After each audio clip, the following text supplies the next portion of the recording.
Muy buenas tardes y bienvenidas, bienvenidos a esta jornada especial de Break the Gap 2025.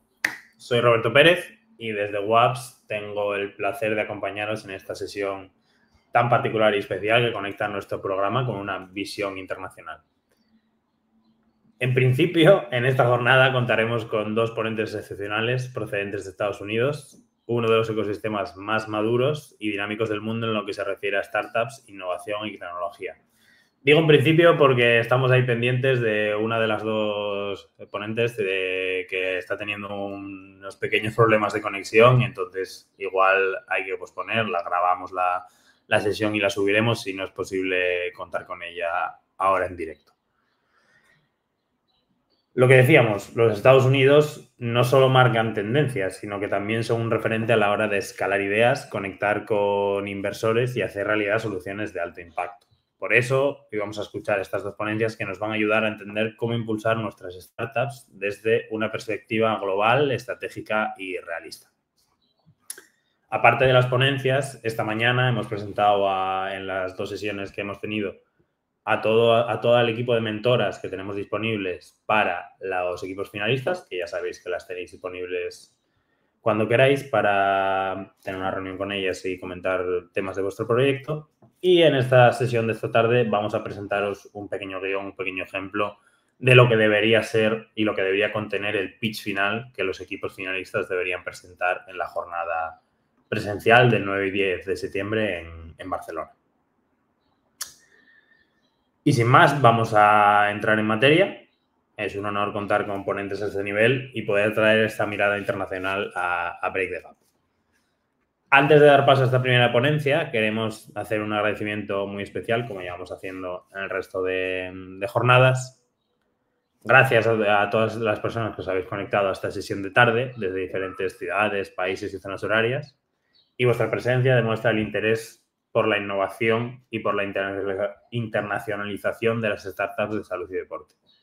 Gracias también al equipo de WAPS, a las mentoras e instituciones colaboradoras que están haciendo posible este programa de apoyo a proyectos tecnológicos que son Barcelona Health Hub, Barcelona Sports Hub, la red IT+, Gijón Impulsa, Fundación 11 de Venue Barcelona, Instituto Ramón y Cajal de Investigación Sanitaria, Instituto de Investigación San Pau y Diario Salud.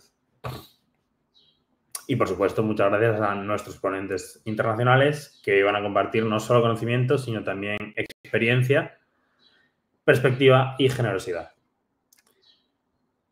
Vale, llegamos ahora, vamos ahora con la ponencia de Hugo Giralt Echevarría, que voy a subirlo ahora mismo al escenario ya para tenerlo con nosotros por aquí. Buenas tardes, Hugo. Buenos días. Hola, Roberto, ¿cómo estáis todos?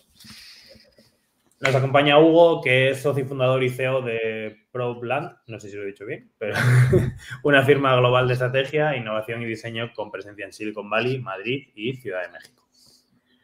Hugo ha asesorado a algunas de las organizaciones más influyentes del mundo en sus procesos de transformación digital y también forma parte del Comité Asesor de Líderes con Propósito, una iniciativa que busca impulsar la innovación consciente y sostenible dentro del sector privado. Su charla de hoy lleva por título La incertidumbre se acelera. Necesitamos un nuevo playbook de innovación. Una frase que nos reta a reconocer que la incertidumbre ya no es un desafío pasajero, sino una constante en escenarios actuales, que evolucionan mucho más rápido que muchas organizaciones. Evolucionan más rápido de lo que muchas organizaciones pueden adaptarse. Hugo nos contará cómo anticiparse al cambio, escalar la innovación con impacto y cerrar la brecha en la ejecución de estrategias ágiles basadas en el aprendizaje continuo. Nos recordará por qué el propósito no debe ser una declaración, sino una estrategia viva que guía nuestras decisiones y nos ayuda a crecer. Así que nada, Hugo, te dejo el escenario para ti. Comparto ahora mismo la presentación que tienes por aquí y le damos caña. Perfecto. Gracias, Roberto. Bueno, gracias Eri García y Beatriz por la oportunidad de compartir con todos vosotros. Esperamos que sea útil. Disculpas que el contenido está todo en inglés. Esto de vivir en el extranjero es lo que tiene, pero voy a explicarlo todo en español. O sea que cualquier cosa que veáis la voy a estar explicando y la presentación la hemos compartido con Roberto y con el equipo. Como decía Roberto, creo que todos vemos, ¿no? Sobre todo en este año, en el 2025, que esta incertidumbre está acelerando, todo el tema de tarifas y todo esto, de alguna manera requiere que las empresas pues tenemos ese gran reto de cómo vamos a innovar, ¿no? Y es un poco lo que os quiero hablar hoy. Bueno, voy a hacer una pequeña intro para que me conozcáis, aquellos que no me conocéis y que conozcáis un poco sobre Propelan para que tengáis un poco el contexto de por qué estamos hablando hoy aquí con todos vosotros. Luego me voy a meter realmente en lo que es el cogollo del tema hoy, que es un poco el tema de la incertidumbre, cómo está acelerando y sobre todo los porqués, que yo creo que pueden dar ese contexto internacional que comentaba un poco también Roberto. Y por último me voy a meter un poco más en resumir de alguna manera cuál sería un playbook de innovación o cuáles son herramientas o formas que pueden ayudarnos a desbloquear algunos de los retos que esta incertidumbre que está acelerándose pues nos traen a todos como personas, como equipos y como empresas, ¿no? Y luego vamos a tener un Q&A al final de 10 minutos en el que, por favor, poner cualquier pregunta del contenido que vayáis viendo. Yo hablo muy rápido, vais a ver que es un montón de contenido que voy a cubrir. En esta media hora, cualquier cosa ir poniéndolo en el chat y Roberto va a ir moderando luego el poder tener un Q&A de 10 minutos, ¿vale? Bueno, esta es una frase de uno de mis jefes que tuve en Coca-Cola y posteriormente en mi vida pasada también en Telefónica, que decía que si no puede ser brillante, por lo menos sé confuso. Así que espero ser confuso hoy. En cuanto a introducción para que me conozcáis, bueno, llevo 20 años viviendo fuera de España, soy de Madrid originalmente, madre de Bilbao, padre de Barcelona.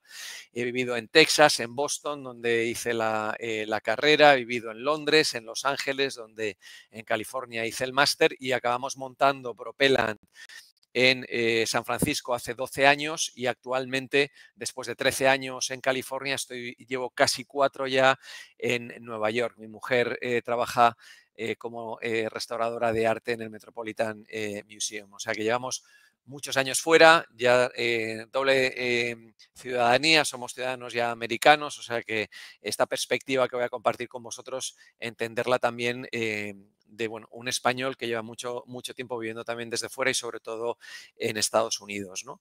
Como os comentaba un poco, me parecía relevante cuando hablé también un poco con Eric, que nos conocimos cuando con Astur Tex estaba yendo un poco en la parte de California y con la Cámara de California en la que estoy como miembro, estaban hablando un poco de lo que hacíais también en GoApps, la parte un poco también de business, pero la parte también de healthcare, la parte un poco más incluso de la parte de deporte y de wellness hacia la que estabais creciendo. En mi caso vengo de una familia que nos dedicábamos a equipamiento para farmacias, instrumentación científica, desde frascos de farmacia, que veis ahí una foto en blanco y negro arriba a la izquierda, hasta analizadores moleculares más adelante en la historia. Y mi otra parte familiar era en industria del acero, con lo cual siempre vengo de esa parte como más emprendedora y mi abuelo Fede era pintor, o sea que vais a entender un poco esa parte de creatividad, tecnología, innovación, por qué viene y por qué hablo tanto de ello, ¿no?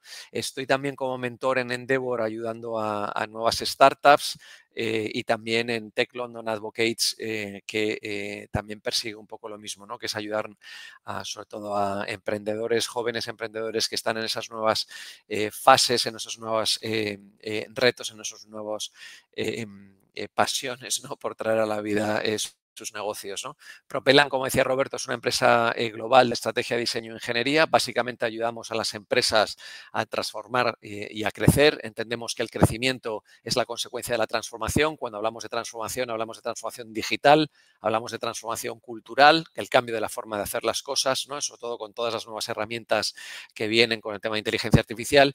Y tercero, la transformación también desde el punto de vista de sostenibilidad, ¿no? Que es, oye, cómo hacer que la sostenibilidad se convierta también en un motor de crecimiento para las empresas, ¿no?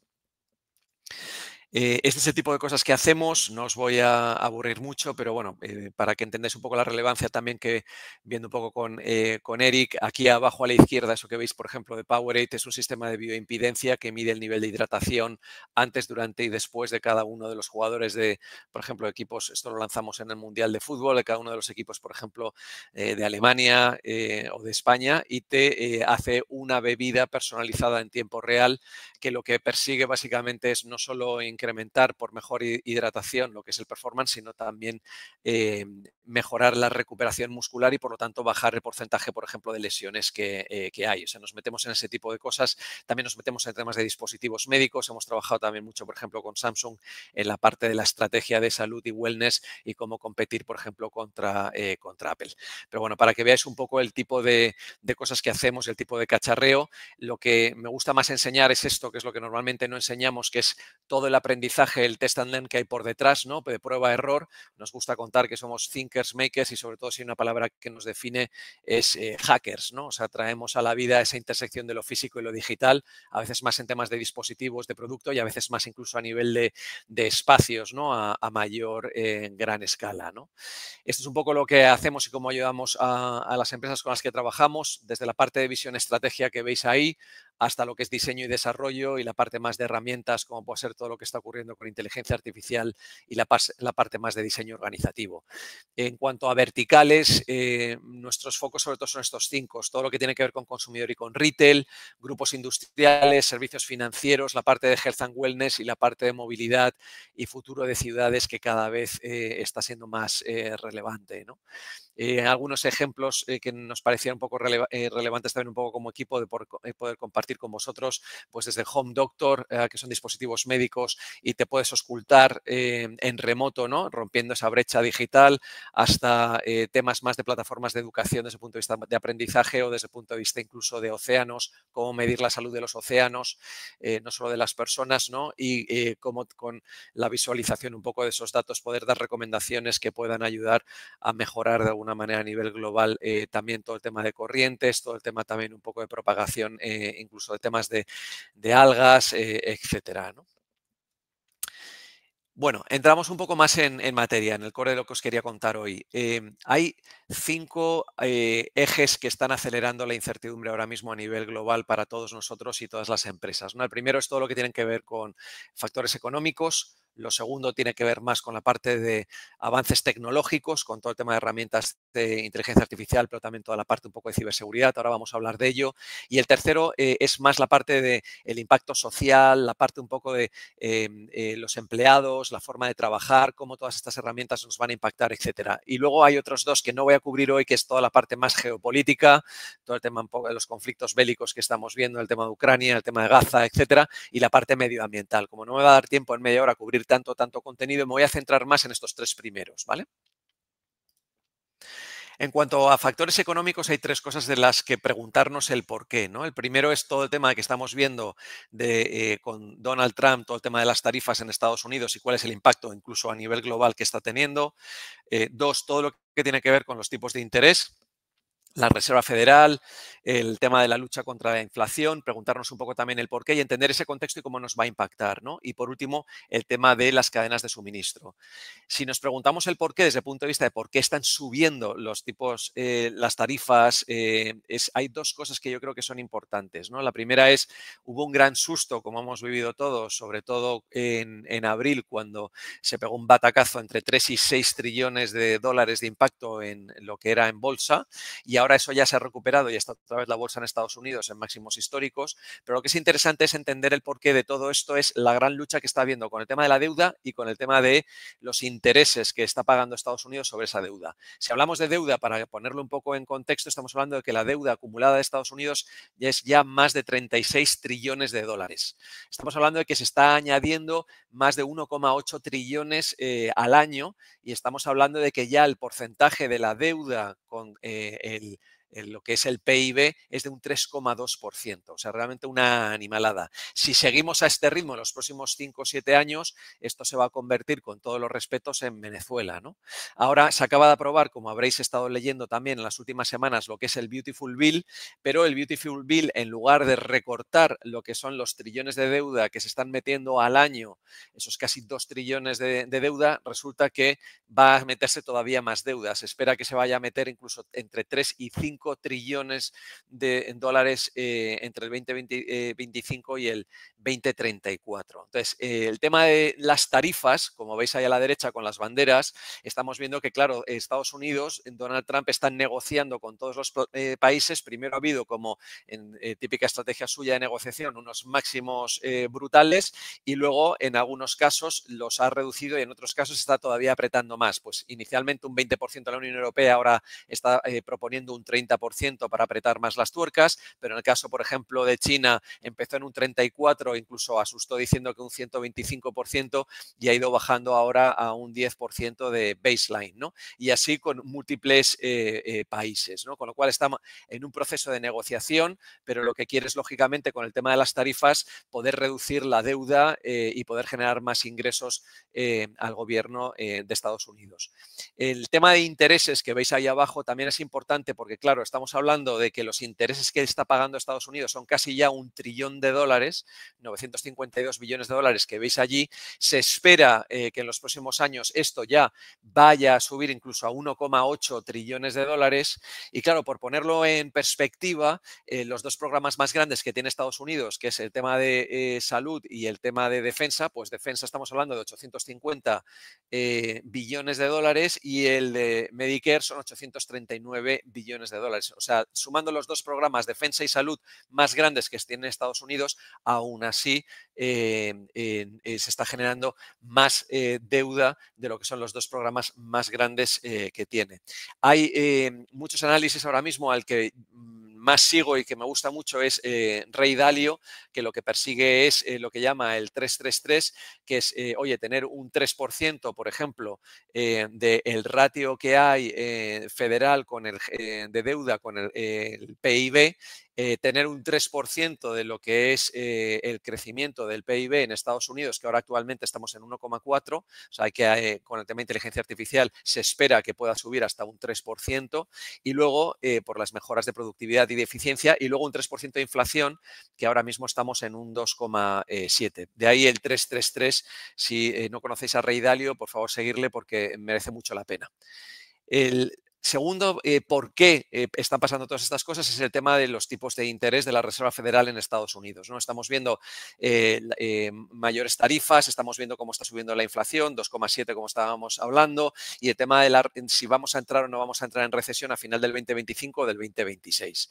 Estamos viendo también cómo está cayendo la capacidad de ahorro de la clase media en Estados Unidos, en ese gráfico que veis ahí a la derecha, y también estamos viendo en el gráfico que veis justo encima de ese que el valor de, si le quitas el efecto de la inflación, el valor de los dólares que cobra la clase media en Estados Unidos se han estado manteniendo en los últimos años, desde el 2018 hasta ahora, prácticamente iguales. De ahí, básicamente lo que quiere decir es que la inflación está creciendo más rápido que las subidas salariales en las empresas. Y de ahí viene gran parte de esta presión y de este problema económico que estamos empezando a definir, y de ahí el tema del 3% que estábamos hablando antes, que hay que lograr como objetivo.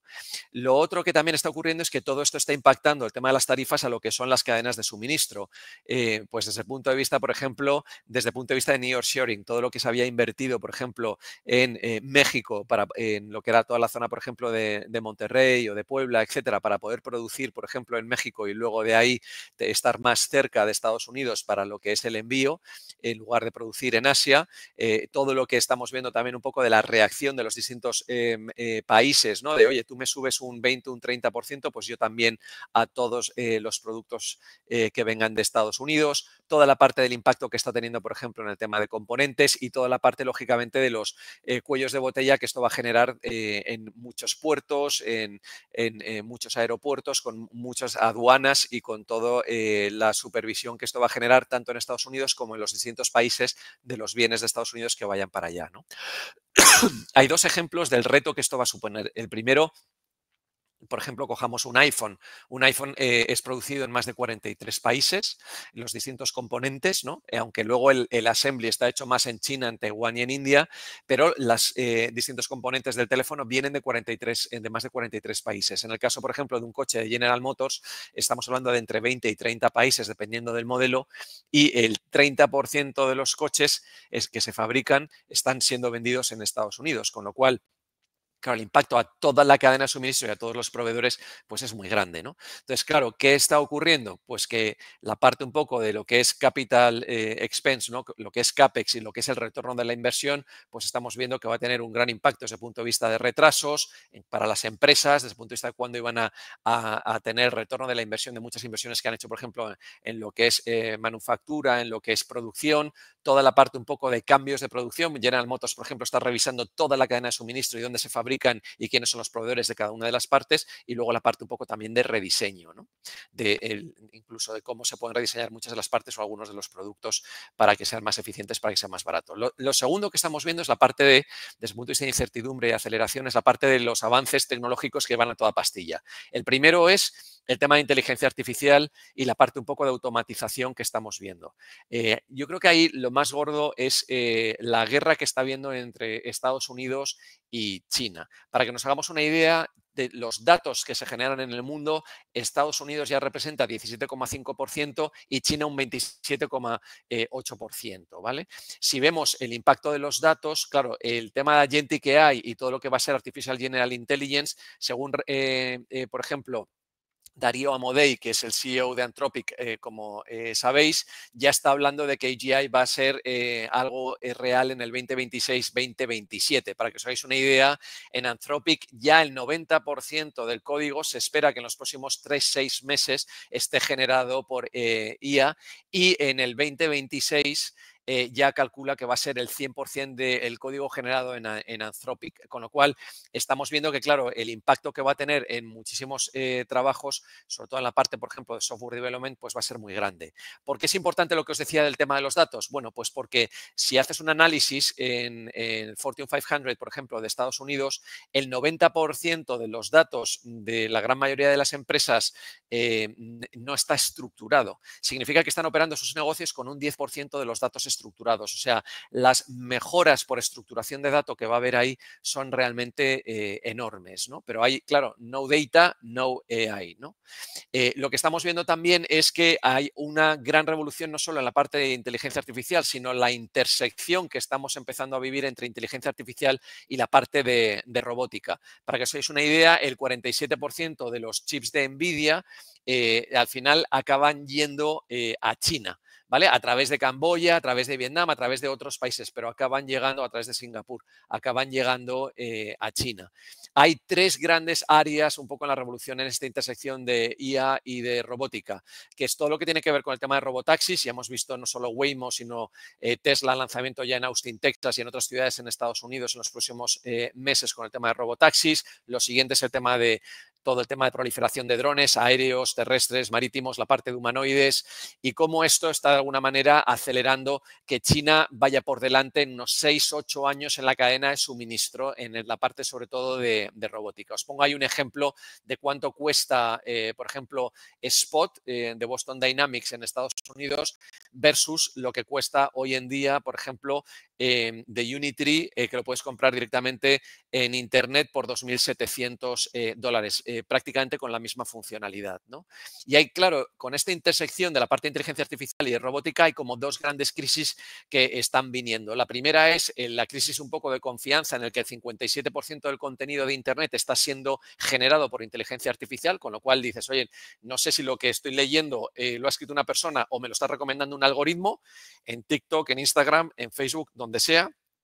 Por lo tanto, te genera la duda y ante la duda, pues te genera esa crisis de confianza. Yo creo que esto va a ser una gran oportunidad para empresas, para marcas, desde el punto de vista de garantizar que son personas las que están por detrás dando ese punto de vista, dando ese valor. Por eso creo que se está hablando cada vez más de la parte un poco humanista y la parte un poco de que la revolución de aumentación o de automatización que haya, que el ser humano esté en el centro y que no sea el centro simplemente la tecnología. El segundo crisis que está ocurriendo, que está viniendo, es un poco más profunda. Es una crisis de propósito, que es, oye, en una automatización tan brutal con robótica en los próximos años, desde el punto de vista de producción, desde el punto de vista de distribución de productos, incluso también de la parte de servicios, ¿cuál es el propósito que tengo yo como ser humano? ¿Vamos a acabar todos en el campo plantando patatas y tomates?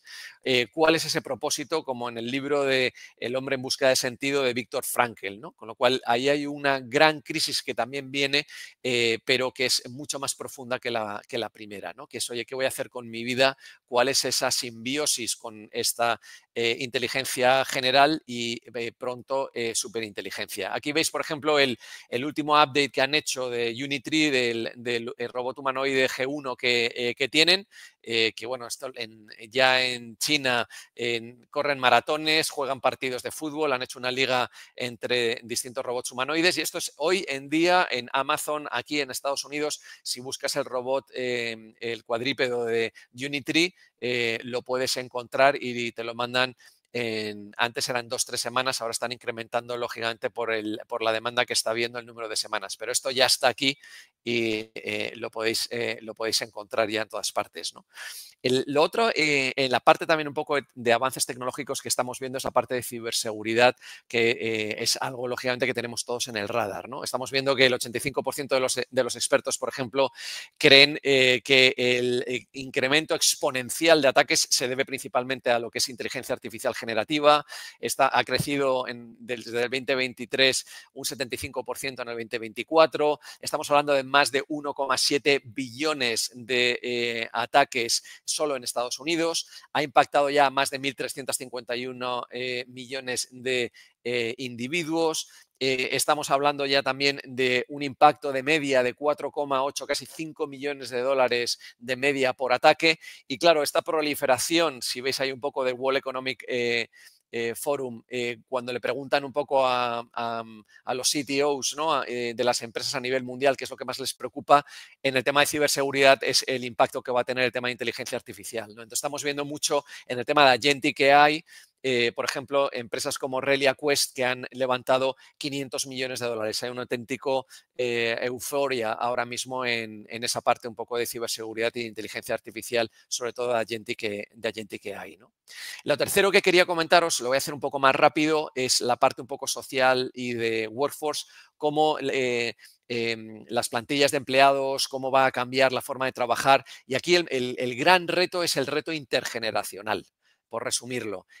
Lo que es generación X, que es a la que pertenezco yo, con los millennials, con la generación centennial o con la generación alfa, lo que buscamos cada una de estas 4 generaciones en la vida y en los puestos de trabajo es distinto. Entendemos la vida de maneras distintas y también nuestra vida laboral de maneras distintas. Por ejemplo, para que os hagáis una idea, ¿esto cómo está impactando los retos intergeneracionales? Pues la media de edad, por ejemplo, de los emprendedores exitosos en el mundo está subiendo. Está en 45 años, por ejemplo, ahora mismo en Estados Unidos, antes en 42. Esto es un estudio que hacen todos los años MIT, la revista Fortune y Harvard, ¿no?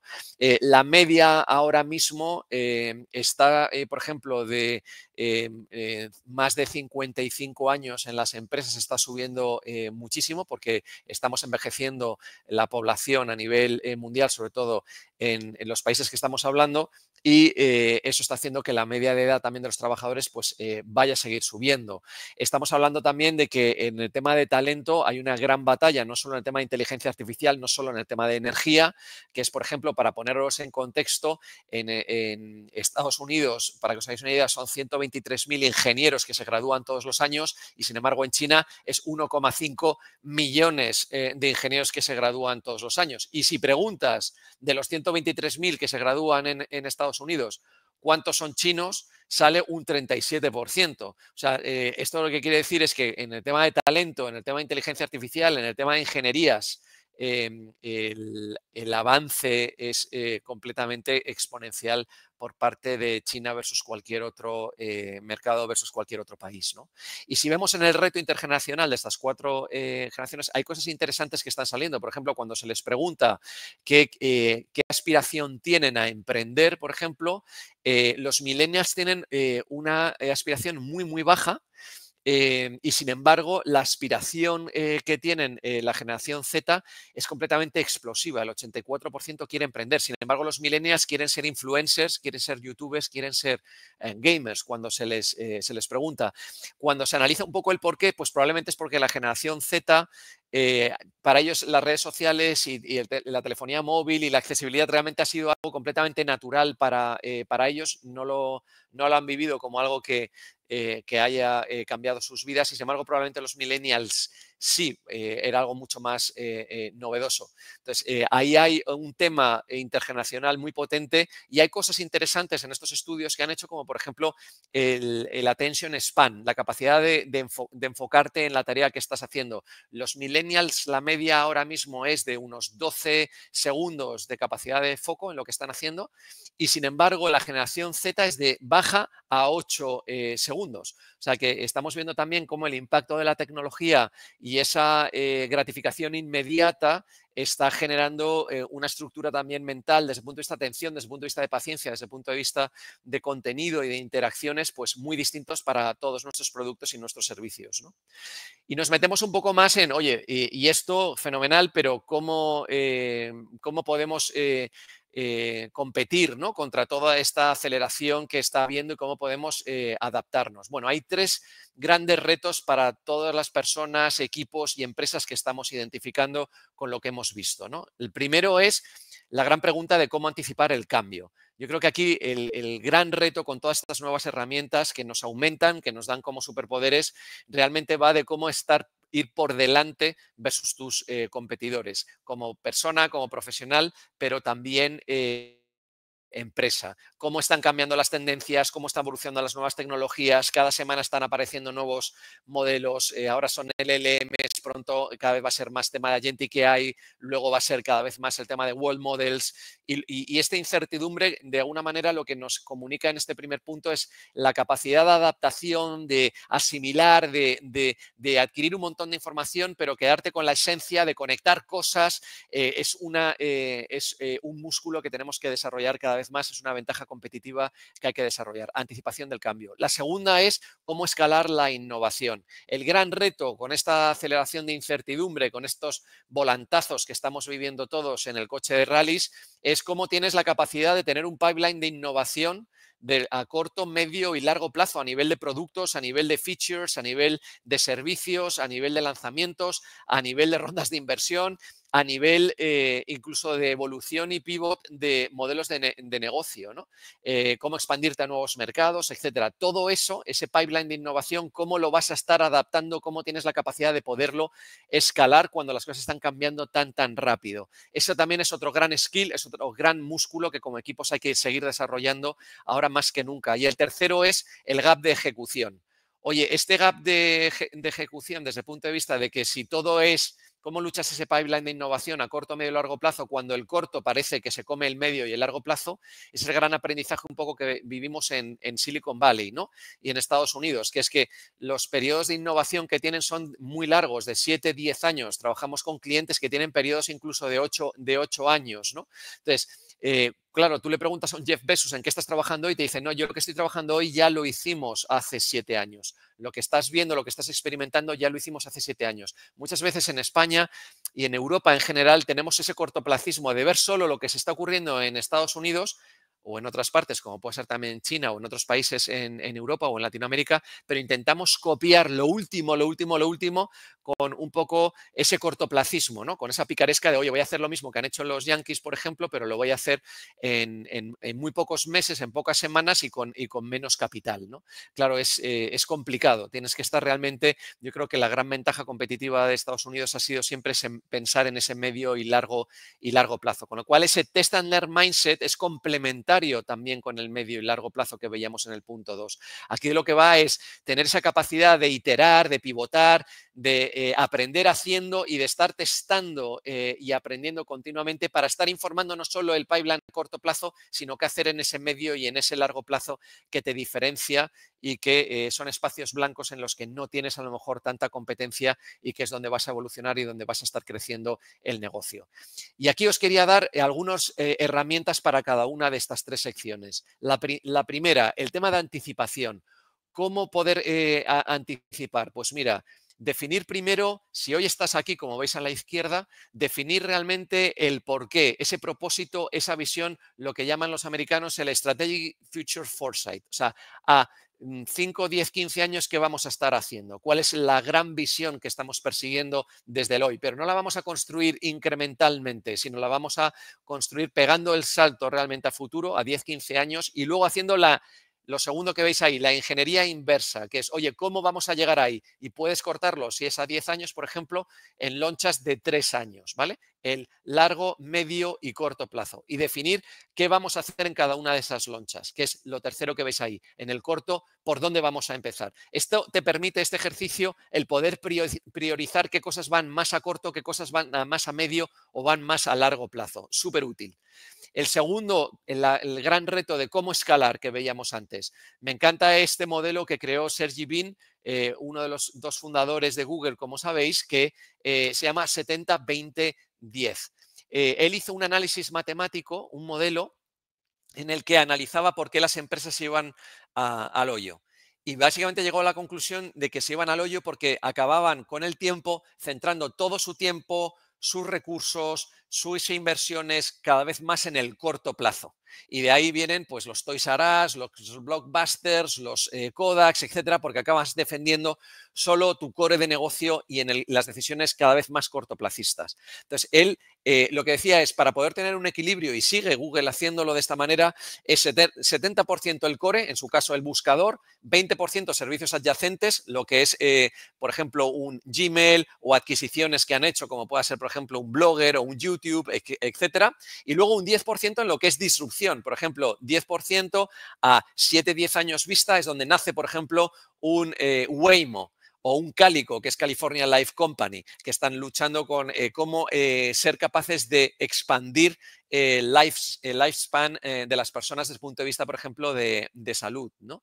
Entonces, Waymo, fijaros, ¿no? Empezó ahí y ya ha empezado a convertirse en un servicio adyacente y acabará incluso formando parte del core en el futuro. Con lo cual, entendido esto como una cebolla, tienes que tener la capacidad de tener equipos y tener recursos, tiempo, energía dedicado a cada una de estas tres capas, que no es fácil de hacer en el día a día porque, claro, el 70%, ¿no? El core te come y es muy fácil que se convierta en un 80, en un 90 o en un 100%. Y os dejo aquí en el tercer punto, que es más la parte de lo que hablábamos de test and learn y de ejecución. Os he puesto aquí un montón de cosas que creo que en cada una de esas 5 áreas que están generando esta incertidumbre, pues van a tener un impacto cada vez mayor para todos nosotros, ¿no? No voy a cubrirlas todas porque yo creo que vais a acabar con la cabeza como un bombo, pero para que las podáis utilizar. Os pongo en la parte de arriba ejemplos de cada una de ellas que creo que son áreas que cada vez van a ser más relevantes en esa lucha de test and learn por la parte un poco de ese equilibrio que hablábamos del 70-20-10, ¿no? El equilibrio entre el corto plazo, iterando, aprendiendo, testando, haciendo experimentos, pero manteniendo lógicamente esa perspectiva también del medio y del largo plazo. Y en la parte de abajo os he puesto lo que llamamos nosotros Strategic Design Levers, que ayudan en cada una de estas cosas. Las tres que hemos cubierto hoy, pues oye, todo el tema de revisión de lo que es el diseño de la propuesta de valor, todo lo que tiene que ver, por ejemplo, con la parte un poco de la innovación desde un punto de vista de ahorro de costes, la producción, la productividad, toda la parte de eficiencia que van a traer todas estas herramientas va a tener un impacto brutal, sobre todo en esto. Todo lo que veis también un poco en la parte de diseño anticipatorio, todo lo que hablábamos de las nuevas tendencias, de todo lo que vienen, de todos estos cambios que está viendo de modelos y tal, cómo va a afectar eso a tu negocio, a tus clientes, a sus negocios, a sus servicios, a sus incluso modelos de negocio de cara a futuro. Toda esa parte de rediseño de servicio, toda esa parte incluso de interfaces éticos, en esa parte intergeneracional que también estábamos hablando, pues son muy relevantes con todos estos cambios y con toda esta personalización súper vitaminada que nos ofrecen estas herramientas. Y en la parte más un poco de la parte intergeneracional que estábamos hablando, pues el diseño inclusivo, la parte un poco de cómo mi madre se acerca a un cajero en un banco y está personalizado para su edad versus, por ejemplo, a mí o mi sobrino. Pues toda esa capacidad de personalización y de adaptación en los interfaces cada vez la vamos a ver que va a ser más relevante por las capacidades o falta de capacidades y de adaptación que van a tener algunas generaciones, ¿no? Con el envejecimiento de la población que estamos viendo. La parte de user experience que estamos hablando, la parte más un poco de co-creación también de la comunidad. Toda esta parte un poco de cómo servimos a todos los stakeholders, cómo hacemos toda esta parte un poco de evolución del Open Innovation con todos los stakeholders, cómo los involucramos y cómo generamos un ecosistema desde el punto de vista de innovación en el que todo el usuario está en el centro y no tanto la tecnología como hablábamos antes, ¿no? Y os pongo aquí también que me parece relevante como parte del playbook que queríamos compartir, que es un poco cómo innovar y cómo competir, por ejemplo, con China. No nos queda otra que competir desde el punto de vista de la imaginación, lo que hablábamos un poco del humanismo, ¿no?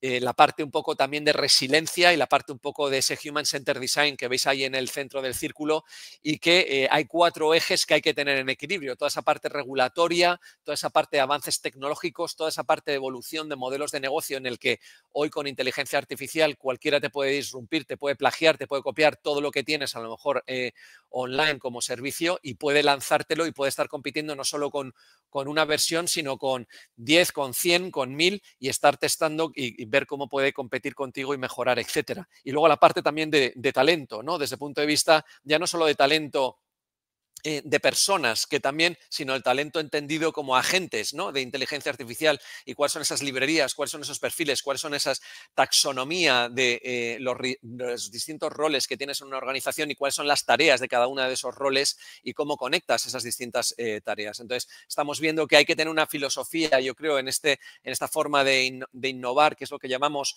ser agnósticos en cuanto a la solución, porque todo está cambiando radicalmente y si te conviertes en algo súper especialista en algo, puede que te quedes completamente obsoleto mañana. Estaba escuchando justo un podcast esta mañana de que hablaban un poco del tema de Figma, que está pensando en salir a bolsa, hacer una IPO y tal. Claro, preguntaban, bueno, pero ¿y dónde va a estar Figma en 3-5 años? Porque a lo mejor va a estar realmente siendo disrumpido por todo lo que son los modelos ya de Artificial General Intelligence, ¿no? Y en la parte holística, que veis también a la parte derecha, ese entendimiento de modelos de negocio, de talento, de una manera muchísimo más amplia desde el punto de vista de que hay que entender que muchísimas de las cosas que vamos a estar haciendo en los próximos años probablemente ni existen hoy, pero suponen una grandísima oportunidad y tenemos que tener esa capacidad de encumbrar todas las cosas nuevas que vienen y, por supuesto, retener y seguir aumentando las cosas que queremos mantener y que queremos seguir haciendo, ¿no? Con lo cual, ese balance siempre centrado en el diseño, centrado en las personas como hablábamos, ¿no? Y por últimos mensajes, antes de entrar en el Q&A, decir, oye,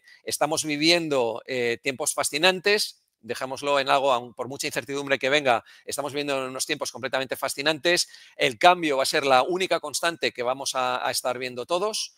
La automatización, creo que es muy importante que tengamos el foco de automatizar aquellas cosas que sean repetitivas, pero que las personas estén en el centro y que no las sustituyamos creyendo que esto va solo de tecnología, esto va de las personas en el centro y cómo la tecnología automatiza, genera más productividad, más colaboración y nos genera más desarrollo y crecimiento para todos, personal y económico, y la parte de entender todas estas herramientas como una aumentación para poder aprender, para poder crear, para poder colaborar y para poder aportar más valor a nuestros clientes. Si lo entendemos de esa manera, yo creo que será una evolución cada vez pues, más transformadora, sobre todo con las personas en el centro, y el mensaje un poco es que todos nosotros hoy, mañana, pasado, vamos a estar siendo, yo creo que testigos de toda esta revolución, que creo que para los que tenemos más canas como yo, que hemos vivido la de Internet, ¿no? El nacimiento de Internet, toda la parte de telefonía móvil, todo el tema de las redes sociales, pues ahora estamos viviendo una todavía más transformadora y mucho más rápida, que es la del impacto de inteligencia artificial completamente horizontal y transversal a todas las industrias y a todos los roles que vemos en el mundo. Así que con esto, daros las muchas gracias. Creemos mucho en el poder del diseño en Propelan, como habéis visto. Y aquí las preguntas que no podamos contestar en el Q&A, que sepáis que tenéis aquí mi email, hugo@propelan.com, y encantado de seguir el diálogo con cualquiera de vosotros. Muchísimas gracias por la oportunidad de compartir esto hoy y gracias GUAPS y equipo. Increíble el trabajo que estáis haciendo. Pues nada, Hugo, muchas gracias por la presentación. Tenemos aquí un par de comentarios, ¿vale? Fernando nos pregunta, ¿qué le dirías a un equipo que siente que su entorno cambia más rápido de lo que pueden adaptarse? ¿Cómo mantener la claridad sin perder la velocidad de crecimiento y la escalabilidad? Yo creo que la herramienta está un poco del 70-20-10, o la herramienta que os ponía un poco de qué hacer a futuro y cómo hacer la ingeniería inversa. Creo que te obliga a hablar no solo del corto plazo, sino de estar hablando también un poco del medio y del largo plazo. ¿Por qué es importante?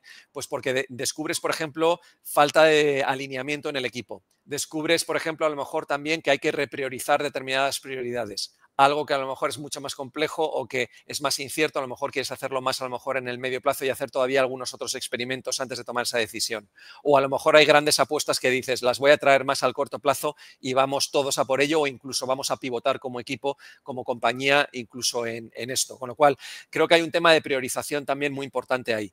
Y luego creo que también de cara incluso al pitch, por ejemplo, para las rondas de inversión que haya, si eres una startup, también te organiza el diálogo de cara a potenciales inversores o a potenciales también fondos que vayan a entrar, porque el diálogo, cuando te hagan preguntas, lo vas a estructurar de esa manera, con lo cual creo que es una brújula muy buena con el equipo y también muy buena en la parte de cuáles son los gaps desde el punto de vista de capabilities, porque puedes hablar también abiertamente con el equipo de a corto, medio y largo plazo, o en lo que tiene que ver con el core, lo que tiene que ver con servicios adyacentes o lo que tiene que ver más con la parte de disrupción, cuáles son las áreas de desarrollo que tú quieres como equipo. Y entonces puedes tener ese diálogo pues en los one-on-one reviews, puedes tener la capacidad en los 360 reviews que haces, por ejemplo, en el año, y tienes la capacidad del presupuesto que tengas, por ejemplo, también de desarrollo y de talento, que el equipo tenga conocimiento de cuáles son las áreas que quieren desarrollar ellos y las que tú como equipo y como empresa, como líder, necesitas que desarrollen, ¿no?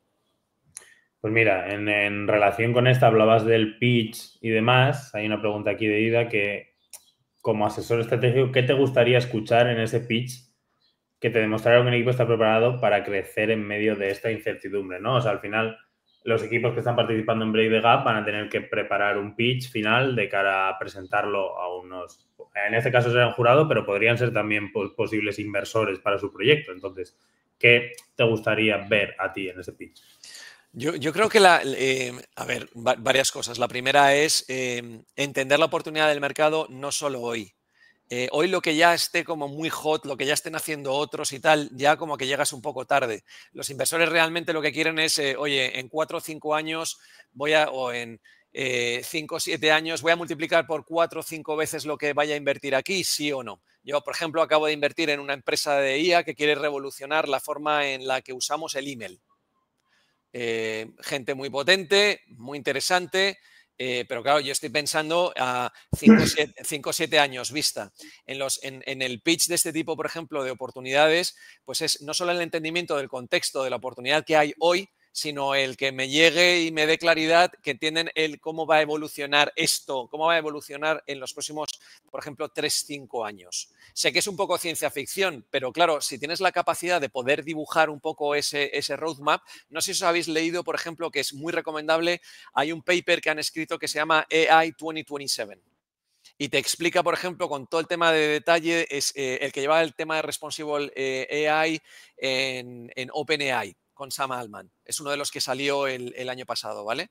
Y es muy interesante porque te va explicando, oye, el tema de Generative AI, el tema de Agentic AI, el tema de Artificial General Intelligence, el tema de Artificial Superintelligence, cómo va a evolucionar esto y cómo va a evolucionar realmente el mercado. Entonces es muy interesante porque tú también puedes contar este tipo de narrativa también a los inversores para entender en cómo te vas a ir diferenciando en la evolución que va a haber en el mercado, no solo en el corto plazo, sino en los próximos 3-5 años. Va a pasar con AI lo mismo que pasó, por ejemplo, con el tema de cloud, y va a haber un tema, por ejemplo, ejemplo, de computing, ¿cuál es tu rol ahí? Porque va a haber un tema también de concentración. Ahora mismo hay un tema, lógicamente, de expansión, de divergencia, pero va a haber un tema de concentración que vamos a vivir. ¿Cómo te pueden disrumpir? ¿Cómo cuentas que te vas a defender en los próximos años? Creo que esa parte también es muy, muy importante. Lo dice Eric Schmidt, lo dice todo el mundo, Jeff Bezos, etcétera, ¿no? Que es, oye, no busques la oportunidad del mercado que hay simplemente ahora, sino busca las oportunidades del mercado que realmente a 5 años crees que van a ser súper oportunidades y que el momento de empezar es hoy. Entonces, los inversores van a buscar mucho de eso. Claro, para eso, claro, dices, lo que hablábamos un poco de el largo plazo, el medio plazo y el corto plazo.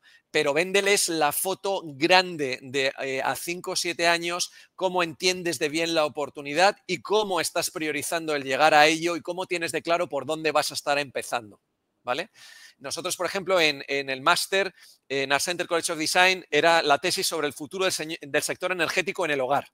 Claro, nos fuimos a cuál es el futuro a 10, 15 años y lo que nos vimos es, ostras, la gente va a tener la capacidad de autogeneración de energía y va a tener la capacidad de poder compartir la generación de energía con otras personas. No existían las criptomonedas en aquel entonces. Entonces nos inventamos que existiría una segunda moneda aparte del dólar que se llamaría el Volt, ¿vale?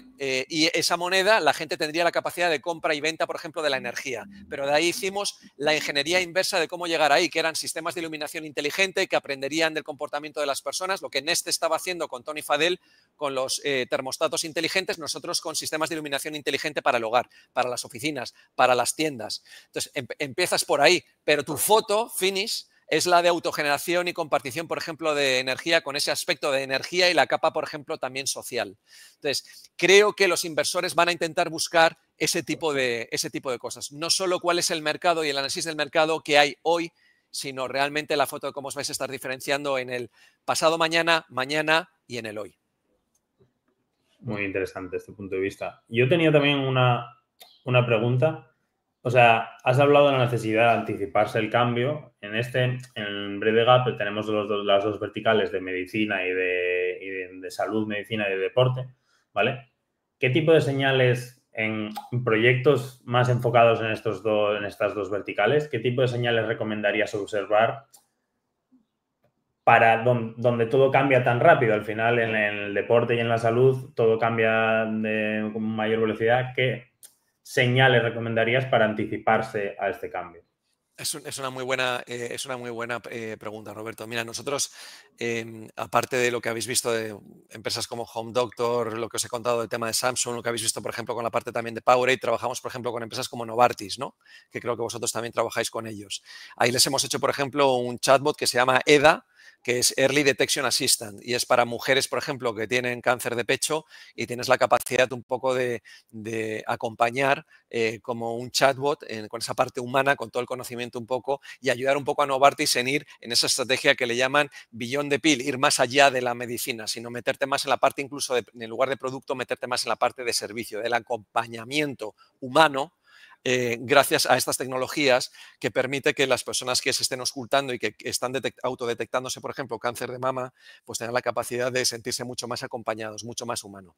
Yo creo que el tema de inteligencia artificial donde más le va a pegar va a ser, aparte de la parte de código, que como habéis visto los datos son realmente brutales, creo que lo que más va a pegar, por ejemplo, son industrias como el tema de medicina, ¿no? AlphaFold, por ejemplo, ¿no? De DeepMind, que lo compra Google y lo fusiona, por ejemplo, con Brain, pues habéis visto con AlphaFold y el desdoblamiento de las proteínas, premio Nobel que les han dado, ¿no? Que al final han generado nuevas familias de antibióticos y han sido capaces de matar, por ejemplo, el mal llamado virus de quirófano, que se llama MERSA en Estados Unidos y que mata miles y miles de personas todos los años. Pues desde los años 60 no había nuevas familias de antibióticos a este nivel de producción y se están descubriendo muchísimas y ya son capaces, por ejemplo, de matar el MERSA. Lo que quiero decir con esto es que hay una parte, yo creo, de diferenciación en la parte de salud, en la parte de wellness, que es el factor humano. Yo creo que todo lo que tenga que ver, por ejemplo, un paciente que está muy enfermo y que necesita que alguien le coja la mano, que alguien le diga algo, que alguien entienda que se va a morir y que le acompañe durante ese proceso. Esa parte humana no la va a reemplazar la inteligencia artificial. Ahora bien, todo lo que tenga que ver con autodiagnóstico, todo lo que tenga que ver con el tema de AlphaFold, por ejemplo, para que os hagáis una idea también, MIT lo aplicó, por ejemplo, a Material Science, descubrir nuevos materiales, que básicamente son nuevas aleaciones, salieron 478 nuevos materiales. La pregunta ahora que están haciéndose es, para cada uno de esos materiales, ¿cuál es la forma de producción? Si escuchas a Jensen, el CEO de NVIDIA, dice lo mismo. Dice que ya están aplicando la inteligencia artificial para el diseño de la arquitectura de las nuevas generaciones, por ejemplo, de GPUs que están haciendo. Google con los TPUs está haciendo lo mismo. Entonces, yo creo que en medicina es lo que va a pasar. El tema desde el punto de vista de genoma, el tema de CRISPR, el tema de identificación desde el punto de vista visual, de autodiagnóstico e incluso predicción, pues vamos a llegar, yo creo, a tener una capacidad de predicción de incluso años antes de que vayas a desarrollar el cáncer, por ejemplo, o años antes de que vayas a generar el Alzheimer, o años antes de que vayas a generar Parkinson, tener la capacidad de saber qué paciente lo va a hacer. Y eso no lo va a hacer una persona, pero lo va a hacer la inteligencia artificial. Lo que yo creo que la persona se tiene que diferenciar es toda esa parte de acompañamiento, en la parte de wellness, toda esa parte, por ejemplo, también que ya estamos viendo en la parte de mental health, se están metiendo y entonces tienen la capacidad, por ejemplo, pues todo el tema de chatbots, todo el tema, por ejemplo, tiene grandes beneficios, porque hay personas que no quieren contarle a lo mejor a una persona determinadas cosas, pero si tienes la película Her, pero si tienes la capacidad de intimidad de hacerlo, por ejemplo, con la parte de inteligencia artificial. Entonces creo que hay una parte, en la parte de psicología, en la parte también de wellness, en la parte de nutrición, en la parte de deporte, en la parte de tal, que el factor humano creo que es el que tenemos que ser capaces de ensalzar, rodeado y aumentado con estas herramientas, pero no sustituido. Muy bien. O sea, ha sido espectacular la charla. Aquí por el chat estás teniendo mucho apoyo. Y quiero, mira, simplemente finalizar. Tú empezaste con una frase de una de tus diapositivas, de uno de tus jefes, tal. Pues ha habido la contraparte en el chat de la charla no ha sido confusa, ha sido brillante. Muchas gracias, ¿Vale? María del Carmen. Así que nada, Hugo, muchas gracias por tu tiempo. Ya sabéis, tenéis ahí, vuelvo a poner aquí en el email de Hugo para si tenéis algún tipo de consulta, alguna pregunta que no hayamos tratado, pues que podáis poneros en contacto con él. Muchas Y gracias, nada, Roberto. Gracias, muchas gracias. un gustazo. Gracias a todos por el tiempo y la oportunidad de poder compartir. Espero que sea útil y si alguno de vosotros quiere que exploremos cómo crear cosas juntos, aquí nos tenéis a vuestra disposición. Un abrazo enorme, Roberto y equipo. Gracias. Muchas gracias, Hugo. Chao. Chao.